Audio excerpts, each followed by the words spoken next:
This episode of the Buffalonian Podcast is brought to you by the Buffalonian division of the Castsource Podcast Network. The podcast network built by Buffalonians for Buffalonians, featuring the Wings with Blue Cheese podcast and the Buffalonian Podcast, with more shows on the way very soon. Find these shows wherever you listen to your favorite podcasts, or simply visit our website posted in the episode description.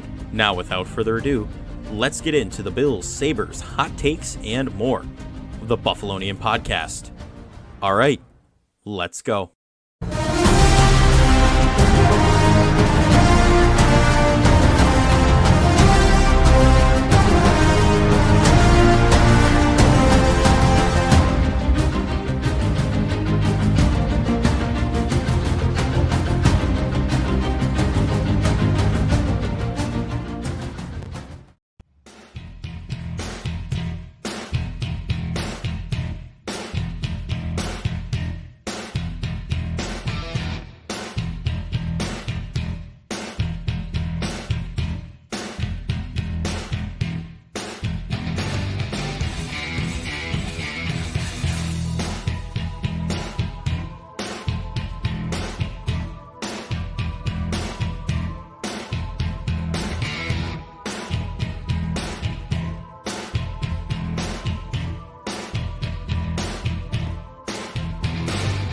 We are back with the Buffalonian Podcast. We are in week 3 of the NFL season, betting on the Bills. How are we feeling heading into week 3? Bills had a great week 2 matchup against the Raiders last week. We kind of previewed it a little bit on Tuesday's podcast. But we are going to the capital, the nation's capital, Washington, D.C., to play the Commanders. And they have had a very good showing so far with Sam Howell as their quarterback, and their defense has been playing very well. So just some general thoughts. What are some thoughts you have going into this matchup here? Anything that you're nervous about? Anything along those lines?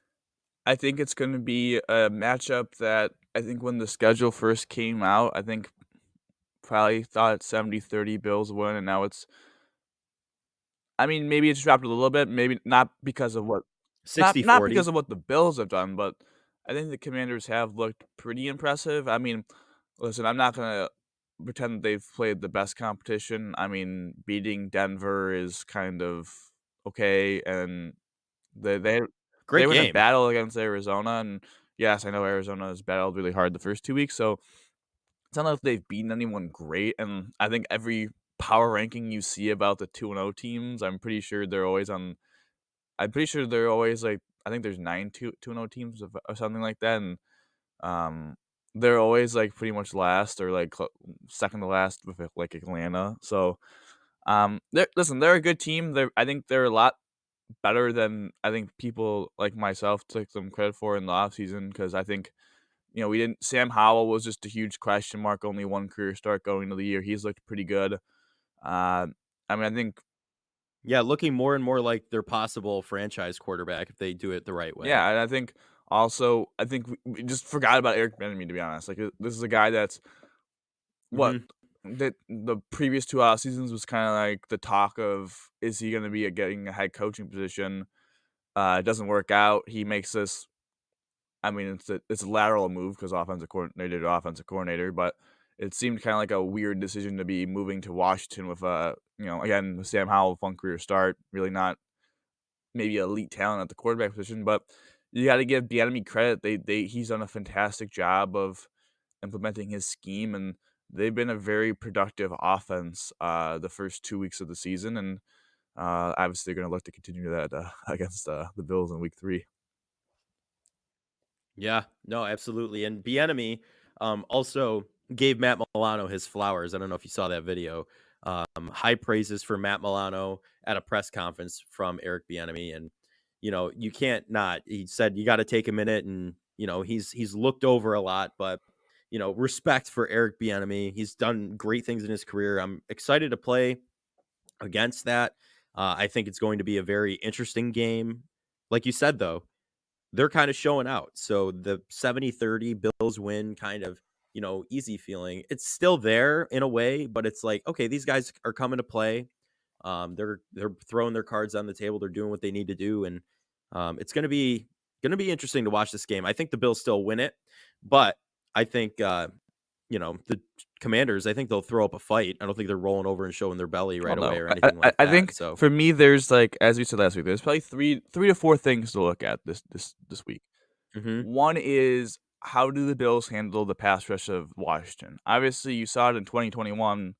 The Bills did a phenomenal job of not getting not letting the defensive line of the Commanders take over the game, and Chase Young was really Weren't they the Washington football team back then? maybe. 2019? Oh my god, is that true that Josh has played them as the Redskins, the football team, and the Commanders? Yeah, That might be I true think we're for hitting all 3. 19, I don't think they 21, were the 23 now. Commanders Every yet. 2 years we play them apparently. First time in Washington though. Check that one off the list Yeah. for Josh Yeah. Allen of road venue playing at. But no, I think Yeah. it's they didn't allow the D line to take control 2 years ago. You can't let them do it this year. Chase Young looked really good last week. His first game back from the ACL. Obviously, Deron Payne, one of their better. I mean, him and Jonathan Allen are just both very good defensive tackles, so it's kind of hard to put one over the other. But he's banged up. I don't think he was practicing yesterday. We'll see what happens today. But also with Montez Sweat, who's really underrated. So they have a really good front four. So it's going to be interesting. Can the Bills struggled to run the ball a little bit on the Jets? Good front four. Can they get the ground game going this week? And also, pass protection has been really good so far this year. I think I saw the stat where the Bills have only allowed pressure 26% of the time when not blitzed. That's a pretty good stat for the offensive line, and they did a pretty good job.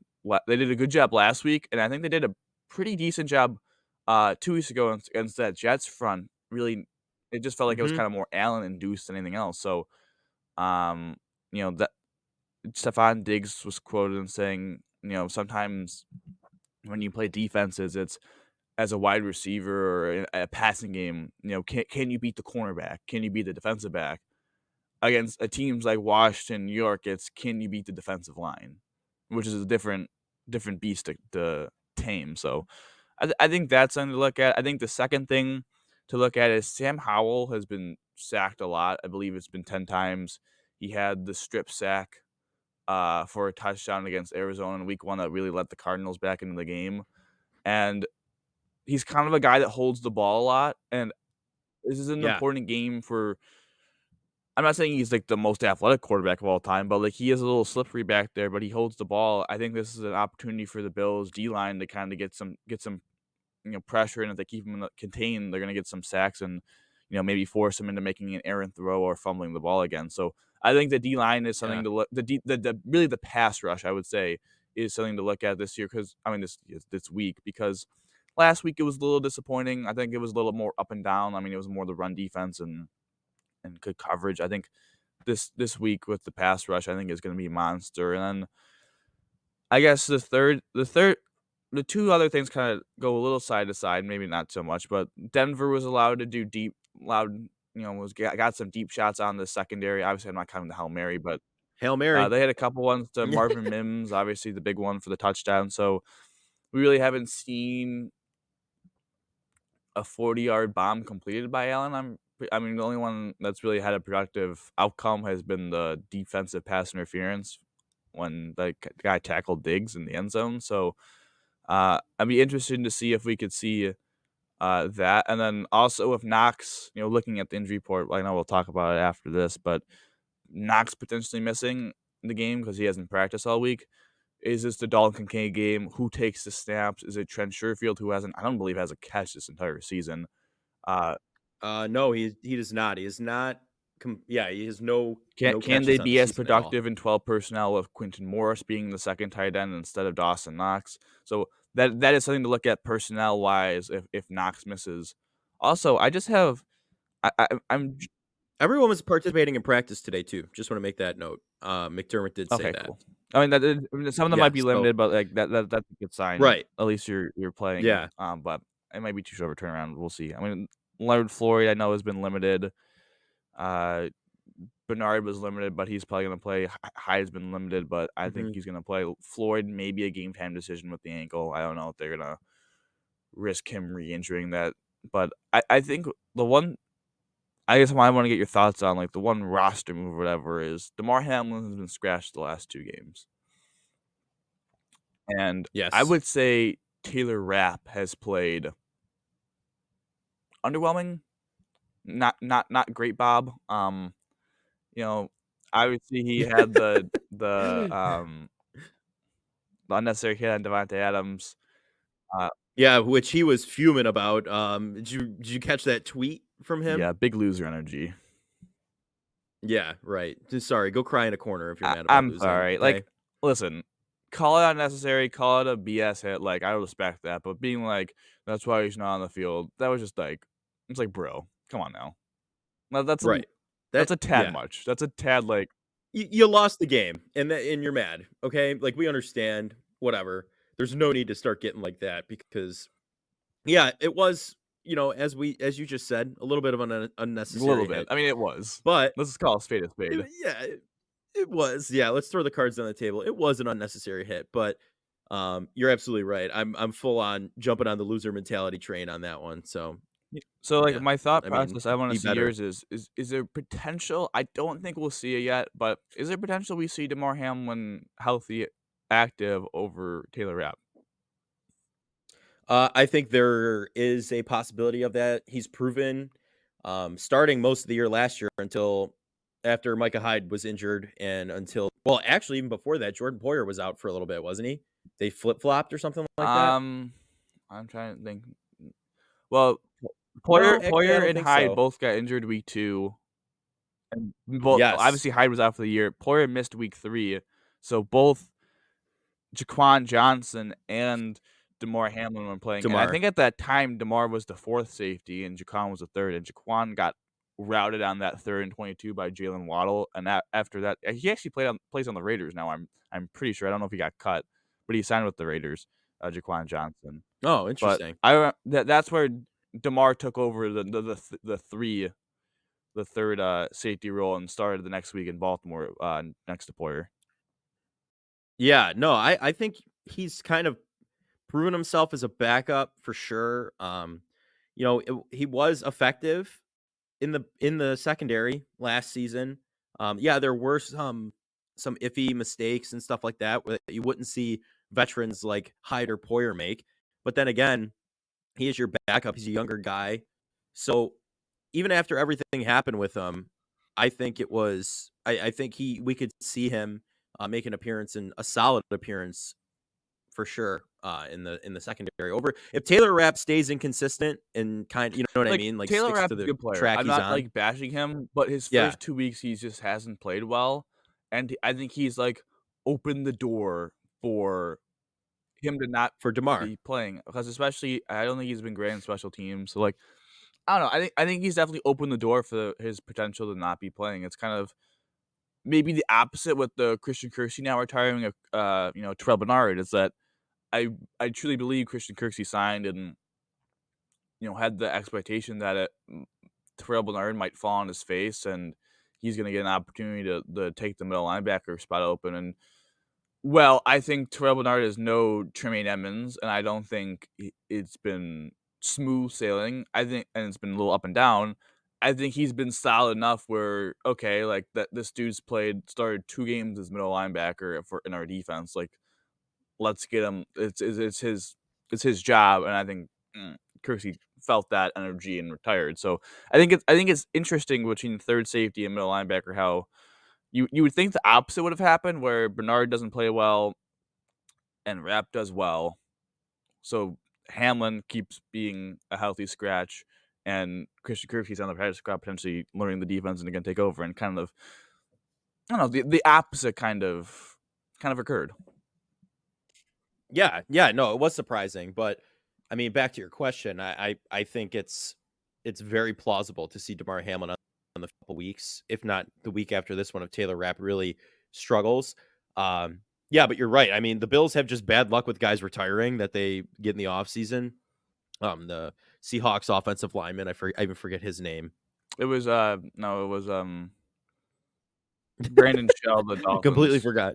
tackle. Brandon Shell. He played on the Yeah. Seahawks though. That was the picture they used.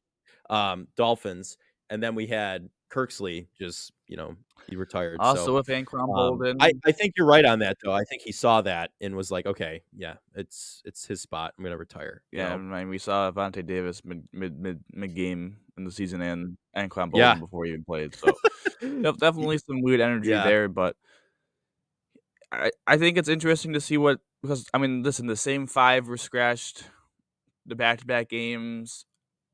The Bills do have an incredibly deep roster, but it's gonna be interesting to see if we see a little tweaking of I mean, obviously, I don't know, Elam Hamlin, I think, is the most likely. I don't think any of the 2 offensive linemen and Kingsley I guess I should rephrase. Kingsley Jonathan, if Leonard Floyd is out, has the best is probably gonna be active. So I guess if we're doing betting odds, he probably currently is I don't know. It's interesting because Hyde's also banged up, so if Hyde doesn't go, Hamlin will be active. So I feel like Hamlin has the Yeah. best betting odds, followed by, um, Kingsley Jonathan, and then I don't even know where Kyer fits into all this, to be completely honest. Like, Yeah. I don't know what would have to happen for I him to be it's active. unfortunate.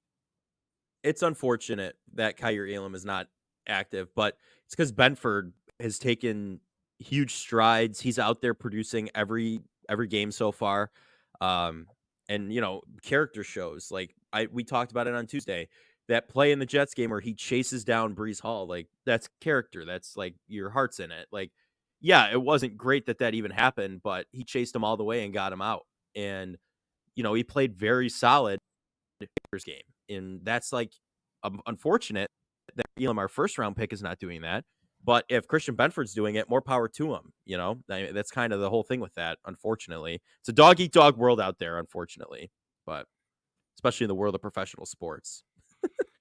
Yeah, I think it's gonna be a good game. I think this is obviously the Bills are 6.5-point favorites, so honestly, they're Yes. getting they're getting Hmm. they're getting the road respect that Vegas always has been giving them for the past couple of seasons now. I'm trying to see the over under is 43.5. It's gonna be interesting. With the weather potentially playing a factor. Obviously, Warren Sharp pointed out that 3 games kind of on the East Coast, 1 o'clock hour, maybe get hit with weather. I think Patrick Hammer and others have said that it may clear up before that, but I really hope we don't get like a we hope we don't get a trying to think of like the Ravens game last year, the Texans game the year before that, the Texans and Colts game, you could say, just like rainy kind of games, and especially when those games are in September when they're supposed to be, you know, good weather. You're not supposed to be facing like the snow or whatever, the cold. For one of their games to kind of get wasted on a rainstorm would be pretty frustrating. Actually, let me look up the weather to see it for sure, but it definitely would change a lot. Obviously, if that would happen, I think the under would have to be the play. I do think, Yeah. however, if the rain or the weather holds off, I think the over is the play just because the Bills' defense has yet to be completely tested. Like, they got tested on the ground the last 2 weeks. They failed one challenge, rose against the Raiders and dominated that challenge. The passing defense has yet to be really tested. I mean, Aaron Rodgers played 4 snaps. That's the best quarterback they played. Like, Zach Wilson, no. And the Raiders had Devontae go for, like, 5 catches, 80 yards, and then the only other wide receiver that made a catch was Hunter Renfrow in garbage time. So they were a bunch of screen games and that. So I think it's going to be interesting with the skill position of Washington, Jahad Dobson, Terry McLaurin, um, Curtis Samuel. We'll see if I think Logan Thomas is gonna play even though he got headshotted, and then, Brian Robinson's a good back, Yeah. so and they have a solid offensive line, and Howell's playing well, and again, with Bieniemy's scheme, so I think this is, like, a massive test before, you go home and play the Dolphins, like, this is a massive test for this defense. Really I would say the pass defense. I think the run defense will still be solid. I know Robinson's a good back, but I just believe in this run defense right now. It's the pass defense that concerns me a little bit, just from the fact of this team's the secondary is not athletic. Let's put it that way. Compared to other NFL teams, it is a It is Right. a veteran secondary, which allows you to do a lot of things in disguise and coverage, tricking the young quarterback, and Sam Howell going to be making his 4th career start, so I think that could be a factor. But it's not like you got a lot of 4-4 guys on the back end. Like, Trey's never been the most athletic guy. I mean, has major knee surgery. Poyer hasn't really looked great. Hyde's another guy never had great speed, but solid. And then obviously we saw Benford's speed, so I guess there's some athleticism there. And you know, both Milano and Bernard can fly. Being ex safety, so I think this is going to be an interesting game for the pass defense, and especially a big test for Terrell Bernard in the middle. I feel like he hasn't really been tested in the middle of this defense yet. There was talk Right. about how last week Jimmy G might have missed some throws over the middle because he's been being able to move Bernard with his eyes, which I don't know if that's a good thing because Bernard's yes, he's covering some guy that Jimmy G wants, but then he's leaving his kind of coverage open for a back end player to be open down the middle of the field. So no, I think that to me is the big thing because I think this defense, the back seven of the Commanders is gettable. The young cornerback and Ford. Fuller's all Yeah. right. St. Just is all right. Like they don't have any elite defensive. Cam Curl's a good safety. I'll give him credit, but it's not like they have a lot of elite player. The linebackers aren't great. I mean, Jameer Davis is good, but their other linebacker is not. So it's not like they have a great. They don't have an All Pro on their back seven. They have a very good D line, and they have some decent corners and a good safety. The linebackers are not good, and the rest of them are just kind of meh. So I think this is a big game for play action, and I think Dalton Kincaid gonna have a big game. Yeah, I mean, that's a fantasy guy for me right there, Dalton Kincaid. So, I'm really, really hoping that if Knox doesn't play, even though he did technically practice, he was limited, but even if Knox doesn't play, he gets more involved and he's the tight end one. And I think he's got a great opportunity here to really show his stuff. If Knox isn't playing, he's going to show it anyway. I'm not saying that, but I'm saying be the primary tight end target. So I think that could be very interesting to watch. And yeah, I think this game is going to be a good game, fun game to watch. It's one of the few 1 p.m. games. So if you like the 1 p.m. slate, this is for you.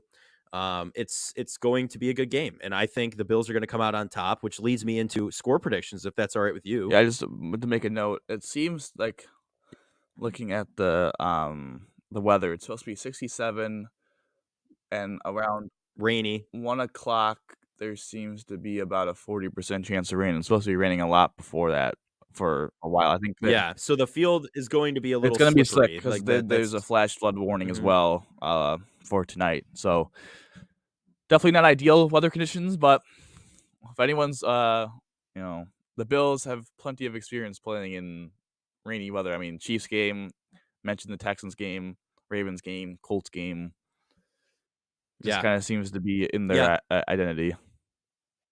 Yeah, it's just what happens. And also the wind is only going to be around 11 miles an hour. I saw, so not a super windy day, which is also good. So passing can happen, which is nice. Even though the Bills' run game looks dominant, but anyway, score prediction time. I think the Bills take it. I'm taking the Bills easily. It'd be tough not to bet on the Bills when the podcast episode is called "Betting on the Bills." Um, I'm taking the Bills to win this game, and I think they're going to win it 28-14. I think they double them. Yeah, I'm gonna go. What do you think? I'm gonna assume that the weather kind of holds off enough where teams are able to throw the ball a little bit. I'm gonna go 31-20. I think this is another back-to-back 30-point games for the Bills. I think last week, again, to my own horn here, was able to predict that the Bills would correctly score 38 points.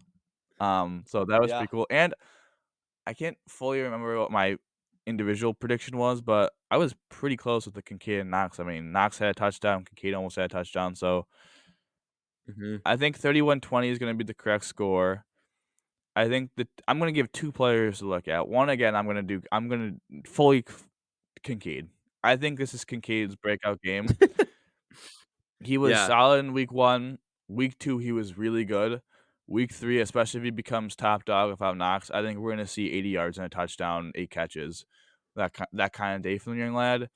And I think defensively, I think we're gonna see Big Ed I mean, he's been really good, really under the radar a little bit the first 2 weeks. I think he gets a strip sack, kinda what he did to Dak Prescott on Oh, Thanksgiving.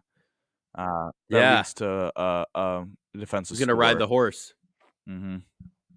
Yeah. Yeah, he's gonna ride the horse into the end zone. You know what? I'll go strip sack for a touchdown. I think he runs it all. Yeah. Yeah, Does the that's whole I 9 love that. yards. I think Matt Milano is gonna get another interception this game. I'm telling you right now. He's gonna Milano someone else. I'm telling you. He's gonna pick it right out of the air from Sam Howell. Um, Matt Milano, all pro season, starting off hot. And he's gonna just continue to get hotter and hotter. So I'm really excited about it. Eric Bieniemy's ready for him. We'll see if he game plans for Matt Milano out there. But now I believe it is time for our picks segment. We're gonna have other games, and we're gonna introduce at the end here a new little thing we like to call a mortal lock. So it's a random game. We do not know what each other's mortal locks are. It's a guaranteed win. We can guarantee you that team is going to win. Maybe hold off on the word guaranteed, but we're going to try to guarantee you that win. But Dom, I'll let you kick it off. Pats 2.5-point favorites against the Jets. AFC East matchup. Who you got? This game's gonna be boring. I mean, I believe the last time they played it was 10-3. New England, they scored on like a punt return of 10 seconds to go.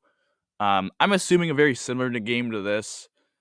Um, it's really tough, but I just I can't believe I'm saying this out loud, but I just trust Mac Jones more than Zach Wilson. I don't think I'll ever really say that again, saying I trust Mac Jones more than the opposite quarterback he's playing. But I just I just believe that the Patriots are gonna force some turnovers. I think it's really hard to run on this Patriots team, and Christian Gonzalez has played really well the first 2 weeks for New England, their rookie cornerback, first-round pick. So I think he'll be matched up a lot against Garrett Wilson. So that'll be a very exciting matchup to watch, and I think the Pats move the ball enough to win, like, 13-10. Like, this game's a classic, put it on red zone, you're gonna be gone for an hour, then all of a sudden, it's gonna be, like, hour in between red zone plays. That's what's gonna happen. It's gonna be like, "Oh, yeah, this game's on right now."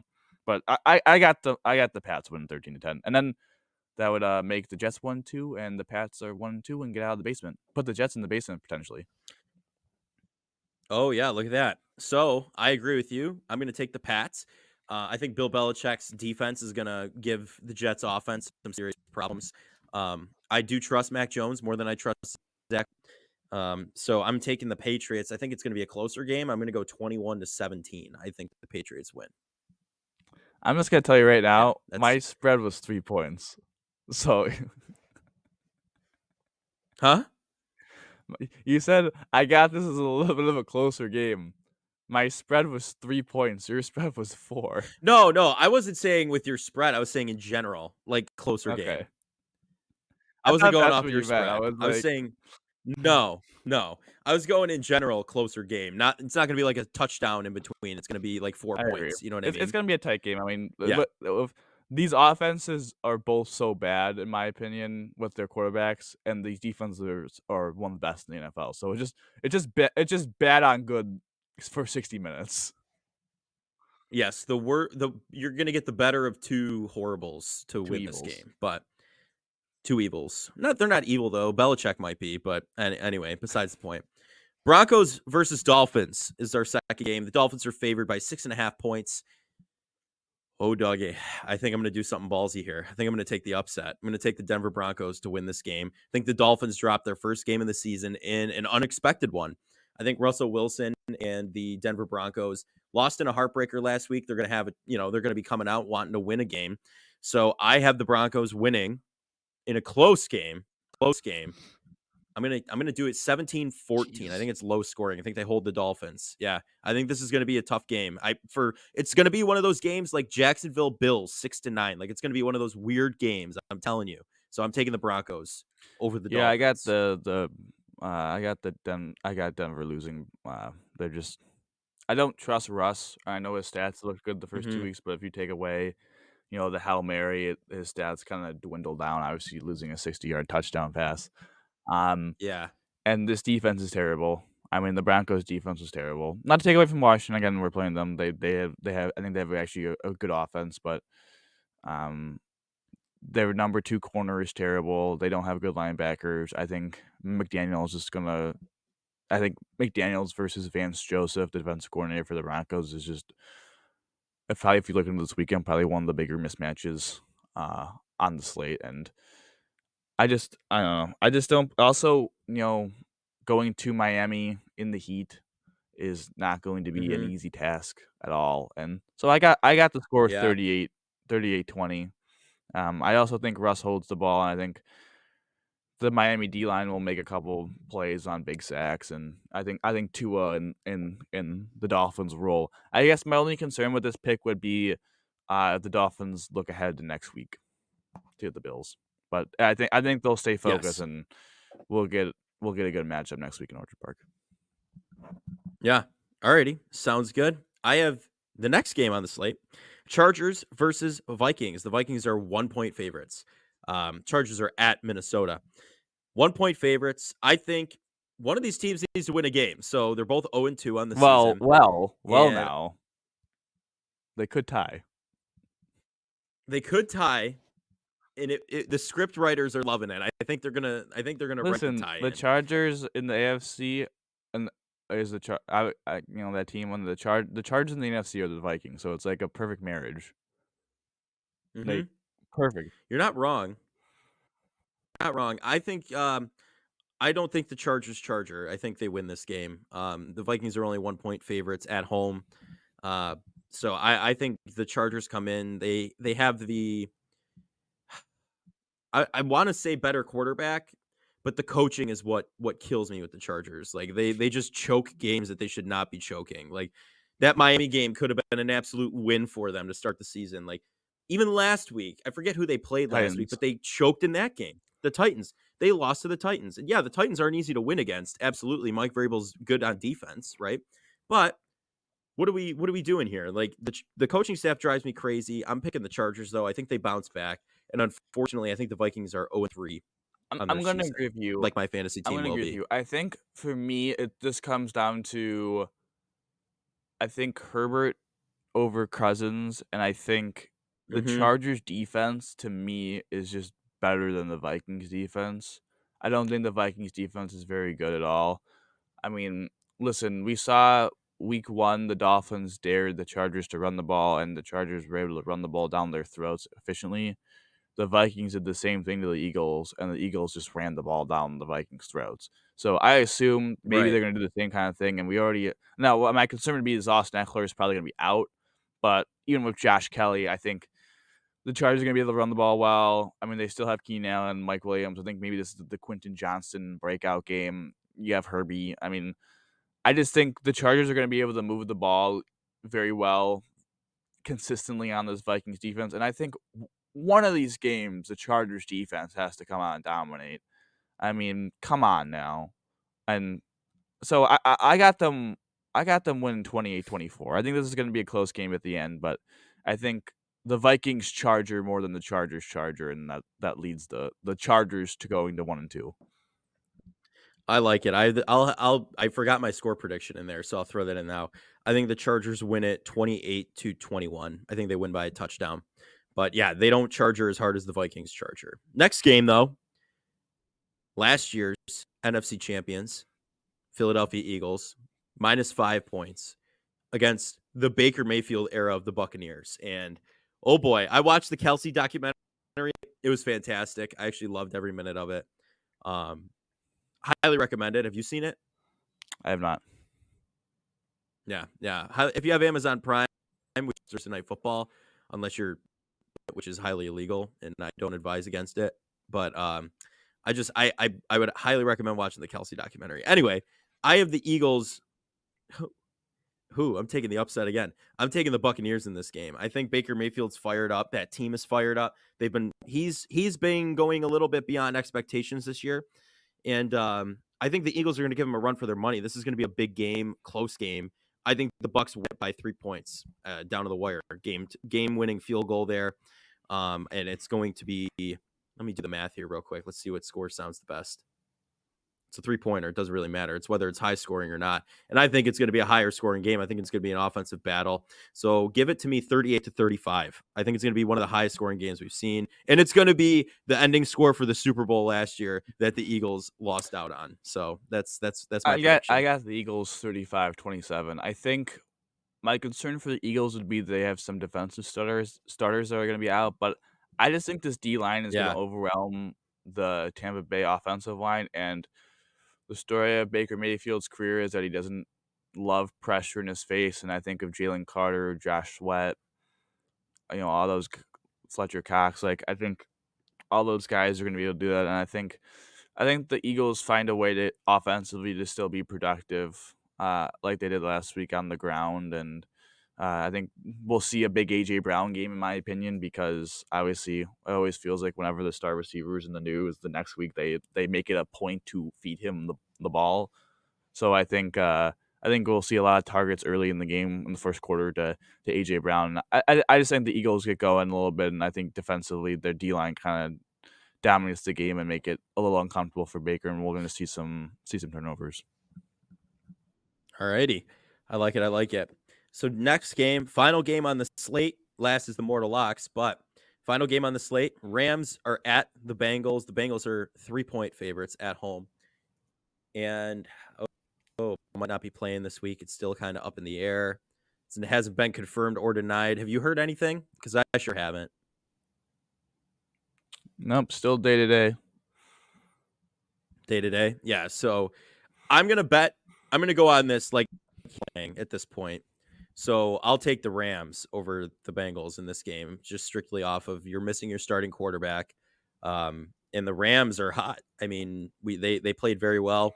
So give me the Rams over the Bengals with Joe Burrow, as we're recording this, not playing, in my opinion. What do you think? Be wary of the backup quarterback game. How many times have we seen it where the star quarterback gets injured? Nick Foles won a Super Bowl. Listen, the backup somehow gets the job done, and this will not be one of those times.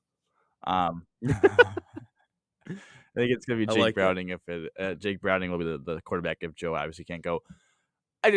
This Rams team has been incredibly impressive throughout the first 2 weeks of the year, dominating in Seattle, which is a tough place to play, and then losing a heartbreaker, kind of the Rams falling apart late in that game. So I like their offensive weapons. Obviously, I have Kyren Williams in fantasy. I think with McVay, I think he's going to scheme up some things that are going to be really solid. This defense for the Bengals was not great against Lamar last week in passing, and I think Stafford's going to have a big game. And I guess I had to see of Jake Browning. I mean, I'm done doubting Hall of Famers coming back from injury or starting games. Like I gotta stop doing that.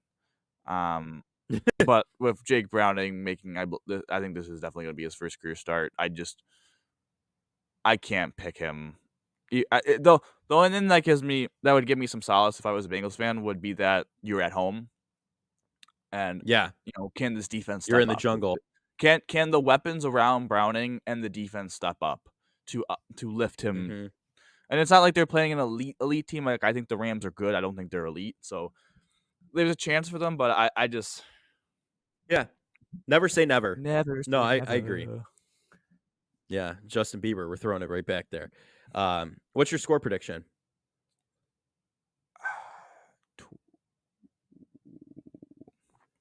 23-20. Yeah, I'm Rams. right about there. I'm at 28-21.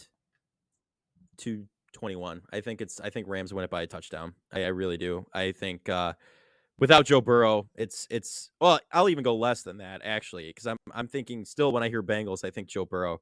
I think the Rams put up points. I'll go 21-7. I don't think the Bengals really score in this game without Burrow. But now it's time for the addition of our Mortal Lock. So Dom, I'll let you lead off on this one. Or you know what? Actually, I will if that's all right with you. I'll lead off. I'll whatever you want to do, my guy. It's your new segment you're including. All right. So the Mortal Lock I have for you out there. Jacksonville's winning against Houston. They're 9.5-point favorites. That's a game I could pick right off the list and say I'm going to throw my money down on that one. Easy. Trevor Lawrence is doing all right. Yeah, they lost to the Chiefs last week. Put up a fight though. Played well. That is a it's a big opponent that they played in the playoffs last year. And Doug Peterson continues to just, I don't know, make me more confident in that team. He likes to go for it on fourth down. He's a very aggressive coach. I love it. Jacksonville, 9.5-point favorites over Houston. They're winning that game, and they're going to win it. I think they're going to win it 35-21. I think they win it big time. I don't know. I'm not going to give.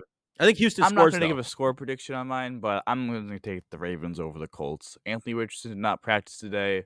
He's still in concussion protocol. Gardner Minshew, who I think is one of the better backup quarterbacks in the NFL, but going on the road to Baltimore is a tough place to play. We saw it 2 weeks ago with Houston. John Harbaugh and Lamar Jackson just don't lose these type of games at all. So, give me the Ravens. Alrighty. Well, that's your mortal lock. That's my mortal lock. And that's going to do it for this edition of the Buffalonian podcast, betting on the Bills. I'm Joe Kelly. As always, I'm joined by Dom Loss. We'll talk to you on Tuesday, recap the weekend, hopefully with a nice Bills W, and we'll revisit our picks and see what happens here. The mortal locks should be interesting. So, but without further ado, Dom, how do you always end these, buddy? Go Bills, baby. Go Bills.